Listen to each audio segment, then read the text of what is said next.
மோடியினுடைய இந்த பட்ஜெட்டில் அவர் வெளிப்படுத்தியிருக்கக்கூடிய வன்மம் போன ஆண்டு பட்ஜெட்டை விட இந்த ஆண்டு பட்ஜெட் சற்றப்ப 9 லட்சம் கோடி கூடுதல் 48 லட்சம் கோடிக்கு பட்ஜெட் போட்டிருக்காங்க.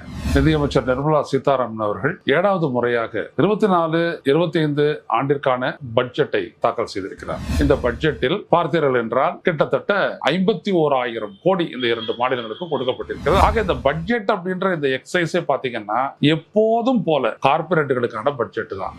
மக்களுக்கு தான் இது பலன் அடைக்கணும்னா எப்பவோ பட்ஜெட் போன இதுல ஏறும் போதே செஞ்சிருக்கலாமே, இறக்குமதி தீர்வையை குறைச்சு மக்களுக்கு தாராளமா கிடைக்கணும்னு செஞ்சிருக்கணுமே, ஏன் பட்ஜெட் வரைக்கும் காத்துட்டு இருப்பானே, தேர்தலுக்கு முன்னாடி ஏன் செய்யல?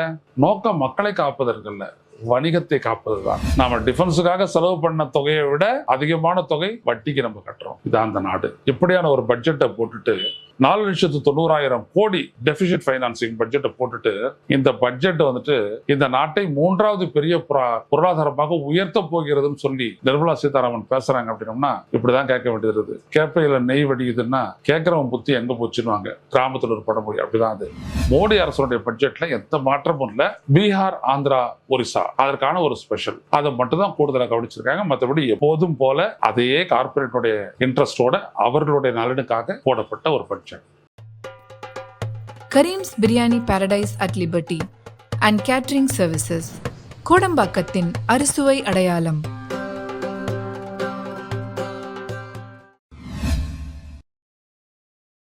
வணக்கம் தோழர்களே. ருச செய்தியின் வாயிலாக இன்று மீண்டும் உங்களை சந்திப்பதற்கு ஒரு மகிழ்ச்சி அடைகின்றேன். எல்லோரும் கேட்டிருப்பீர்கள், நிதியமைச்சர் நிர்மலா சீதாராமன் அவர்கள் 7வது முறையாக 24-25 ஆண்டிற்கான பட்ஜெட்டை தாக்கல் செய்திருக்கிறார். 48,20,000 கோடிக்கு தாக்கல் செய்யப்பட்டிருக்கிறது இந்த பட்ஜெட். இந்த பட்ஜெட்டில் பல்வேறுபட்ட நலத்திட்டங்கள், விவசாயிகளுக்கு இவ்வளவு, தொழிலாளர்களுக்கு இவ்வளவு, சிறு குறு நடுத்தர தொழில்களுக்கு இவ்வளவு என்றெல்லாம் நிதி ஒதுக்கீடுகள் செய்திருக்கக்கூடிய அதே நேரத்தில் ஆந்திராவிற்கும் பீகாருக்கும் சிறப்பு ஒதுக்கீடுகள் செய்யப்பட்டிருக்கின்றன. சிறப்பு ஒதுக்கீடுகள் என்றால் ஆந்திரா கேட்டது தங்களுடைய தலைநகரத்தினுடைய நிர்மாணத்திற்காக 50,000 கோடியை கேட்டார் சந்திரபாபு நாயுடு. அதில் 15,000 கோடியை ஒதுக்கி இருக்கிறார்.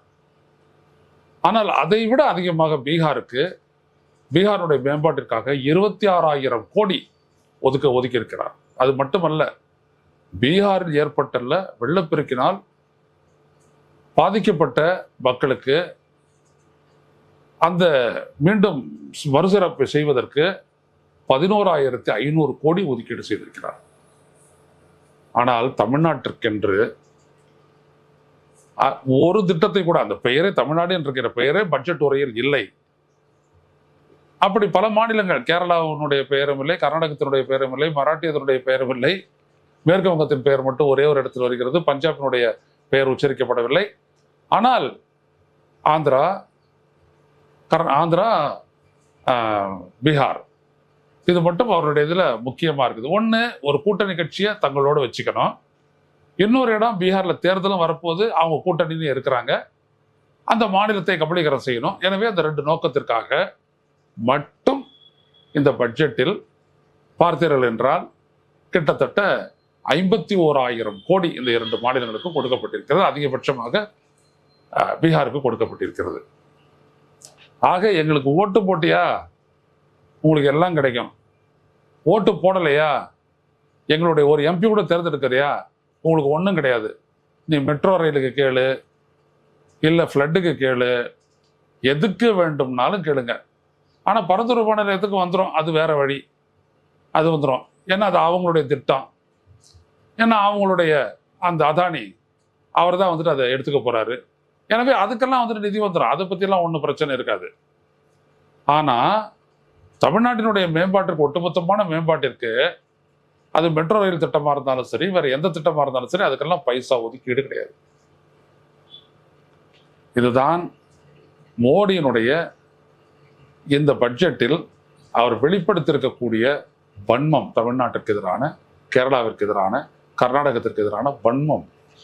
எங்களுக்கு ஓட்டு போடவில்லை என்றால் உங்களை புறக்கணிப்போம் என்று. இப்படி தமிழ்நாட்டினுடைய பெயரையே உச்சரிக்கிறதுக்கு கூட உங்களால் முடியல. ஆனா இதே மோடி தான் சொன்னாரு, தமிழ்நாட்டில் நாங்கள் மிகப்பெரிய அளவிற்கு மக்களுடைய ஆதரவை பெற்றிருக்கிறோம், முன்னேறி கொண்டிருக்கிறோம் எல்லாம் சொன்னார். ஆனால் அவர் சொன்னது எவ்வளோ பெரிய பொய். அவருக்கு உள்ளபடியே இருக்கிறது தமிழ்நாட்டின் மீது கோபம் தான் அப்படின்றது இப்போ தெரிஞ்சிருச்சு. அப்படி கோபம் இருந்ததுனால தானே ஒரிசால போயிட்டு அவர் பரப்புரை செய்யும் போது அங்கே இருக்கக்கூடிய ஜெகநாதர் கோயிலினுடைய அந்த பொக்கிஷ அறையினுடைய கீ தமிழ்நாட்டில் மறைத்து வைக்கப்படுகிறது என்றார். இப்போ ஒரு வாரத்துக்கு முன்னாடி அந்த பொக்கிஷ அறையை திறந்தாங்க. அந்த சாவி எங்க இருந்தது? அப்போ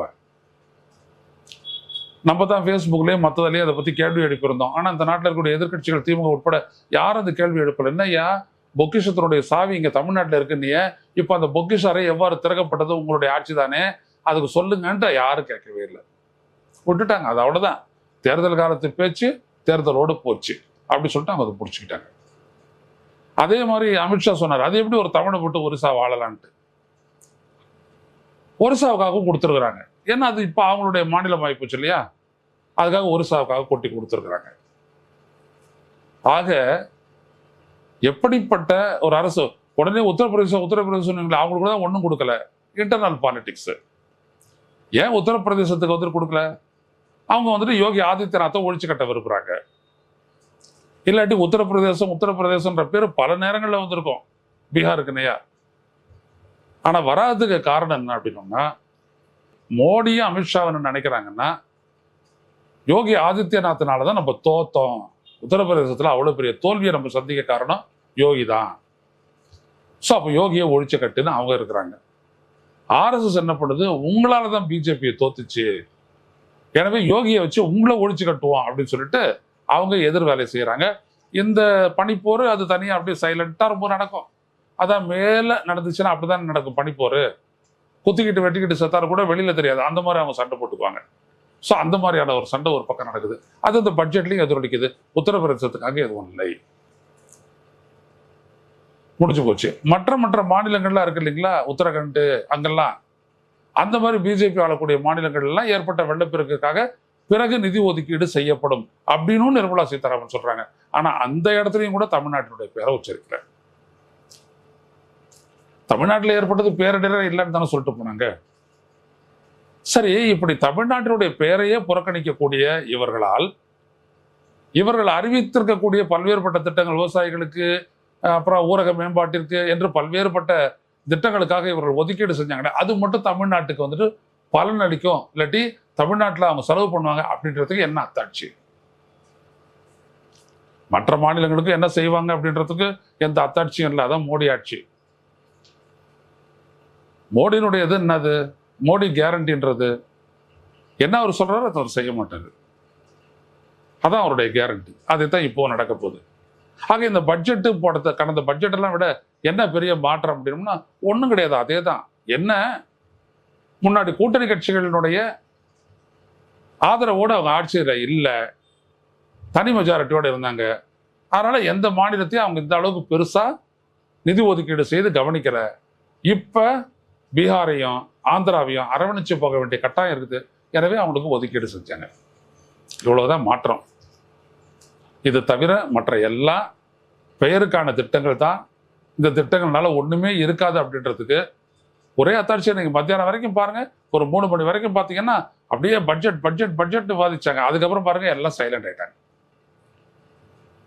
விவாதிக்கிறதுக்கே ஒண்ணும் இல்லை. ஏன்னா அப்போ எல்லாரும் கரு சொல்லிட்டு போயிட்டாங்க, இது ஒண்ணுமே இல்லை, ஏற்கனவே இந்த பட்ஜெட் தான், வேற ஒரு பேரு, வேற அளவுக்கு அமௌண்ட், அவ்வளவுதான் ஒதுக்கீடு பண்ணி முடிச்சுட்டாங்க.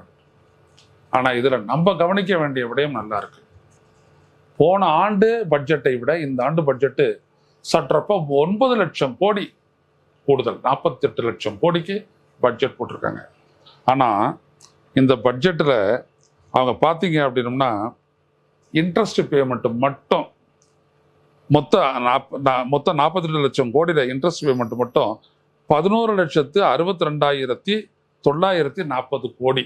அதாவது சற்றப்ப 25% வாங்கிய கடன்களுக்கான வட்டியாக போய்விட்டது. அதுக்கப்புறம் சாலரி மற்ற விடயங்கள்லாம் போட்டோம். ஏன்னா டோட்டல் எக்ஸ்பெண்டிச்சர்ல வரும்போது அதுல பாத்தீங்க அப்படின்னம்னா அப்புறம் இது அல்லாத இன்னொரு 11,11,000 கோடி. அது எதுக்கு என்னன்னா இன்ஃப்ராஸ்ட்ரக்சருக்கு. போன வருஷமும் அதே தான். இன்ஃப்ராஸ்ட்ரக்சர் என்ன, பல வழிச்சாலைகள், அப்புறம் துறைமுகங்கள், விமான நிலையங்கள், இதெல்லாம் கட்டுறது எதுக்கு? கட்டி கார்பரேட்டுகிட்ட கொடுக்கறது. அவ்வளவுதான். வெளியிலையும் கடன் வாங்குறது. இப்ப பாத்தீங்கன்னா இந்த வருஷத்துல மட்டும் கடனுக்கு எவ்வளவு போட்டிருக்கிறாங்க அவங்க?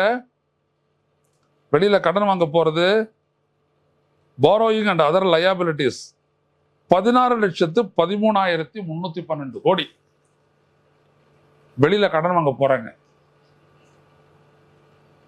அப்போ இவ்வளவு கடன்களையும் வாங்கி அதுல 11 லட்சம் கோடி இப்படி செலவு பண்ணி இன்ஃப்ராஸ்ட்ரக்சரை டெவலப் பண்ணி அது கார்பரேட்டுகள் மற்ற வெளிநாட்டு நிறுவனங்கள் இவங்கெல்லாம் வந்துட்டு முதலீடு செஞ்சு அவங்க கொள்ளையடிச்சுட்டு போறதுக்கு அவங்க ஏதாவது ஓரளவுக்கு வரி கொடுத்தாங்கன்னா ஏதோ வாங்கிக்க வேண்டியதுதான், வேற எதுவும் கிடையாது.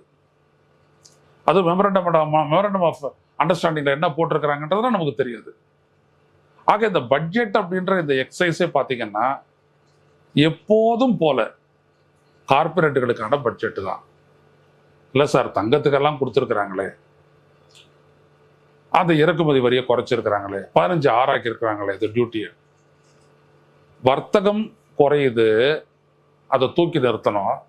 ஸோ வர்த்தகர்களுக்கும் பெனிஃபிட் பண்ண மாதிரி இருக்கும், மக்களுக்கும் வரி குறைப்பு செஞ்ச மாதிரி இருக்கும். இந்த இரட்டை நோக்கத்தோடு செய்யப்பட்டது தான் அது. மக்களுக்கு தான் இது பலன் கிடைக்கணும்னா எப்பவோ பட்ஜெட் போன இதில் வரி ஏறும் போதே செஞ்சிருக்கலாமே. இறக்குமதி தீர்வையை வந்துட்டு குறைச்சி மக்களுக்கு தாராளமாக கிடைக்கணும்னு செஞ்சிருக்கணுமே. ஏன் பட்ஜெட் வரைக்கும் காத்துட்டு இருப்பானே? தேர்தலுக்கு முன்னாடி ஏன் செய்யலை? நோக்கம் மக்களை காப்பதற்கல்ல, வணிகத்தை காப்பது தான். எனவே அதுவும் இதுல இருந்து இப்படிதான் புரிஞ்சுக்கணும். நீங்க இப்படி ஒவ்வொரு விடயத்திலையும் பார்த்தீங்கன்னா கார்பரேட் நலன், அவங்களுக்கான அரசியல், இதை தவிர வேற எதுவும் இல்லை.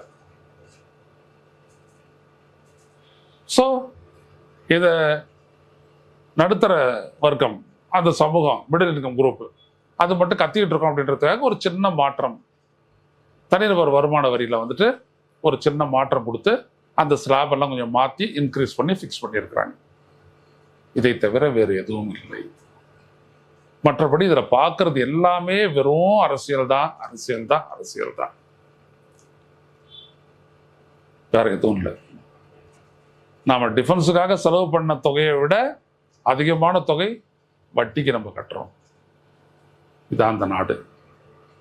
இப்படியான ஒரு பட்ஜெட்டை போட்டுட்டு 4,90,000 கோடி டெபிசிட் ஃபைனான்சிங் பட்ஜெட்டை போட்டுட்டு இந்த பட்ஜெட் வந்துட்டு இந்த நாட்டை 3வது பெரிய பொருளாதாரமாக உயர்த்த போகிறதுன்னு சொல்லி நிர்மலா சீதாராமன் பேசுறாங்க. அப்படின்னோம்னா இப்படிதான் கேட்க வேண்டியது. கேப்பையில நெய் வடியுதுன்னா கேட்கிறவன் புத்தி எங்க போச்சுன்னுவாங்க. கிராமத்தில் ஒரு படமொழி அப்படிதான். அது கேப்பையில நெய் வடியுதுன்றாங்க. இவ்வளவுதான்.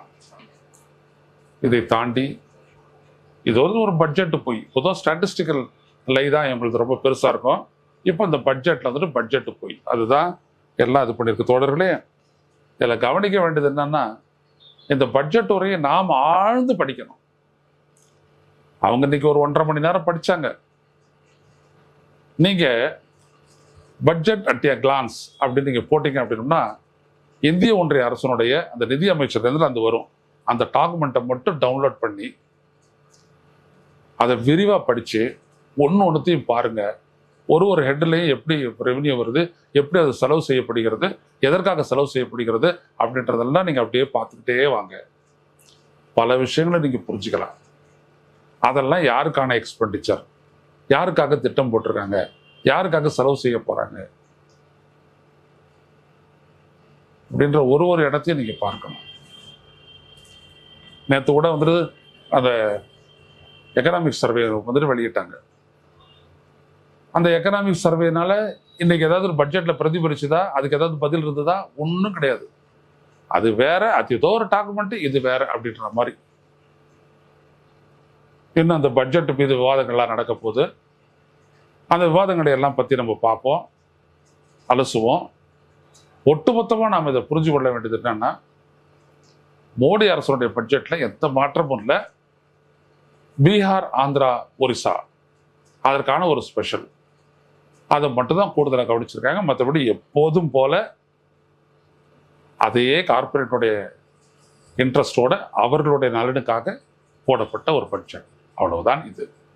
அதை ஆழ்ந்து பார்த்து புரிந்து கொள்வோம், மக்களுக்கு புரிய வைப்போம். மீண்டும் சந்திப்போம். நன்றி, வணக்கம். ஊடகம் கார்ப்பரேட் அரசியல்வாதிகளின் கைப்பாவையாக அடிமைகளாக இருந்தது போதும். இனி சாட்டை எடுத்து சுழற்றும் நேரம் வந்துவிட்டது. ஊடகம் பொதுமக்களாகிய உங்களுக்காக, உங்களாலேயே இயக்கப்பட வேண்டும். ஊடக சுதந்திரத்திற்காக உங்களின் பங்களிப்பை இன்றே அளித்திடுங்கள்.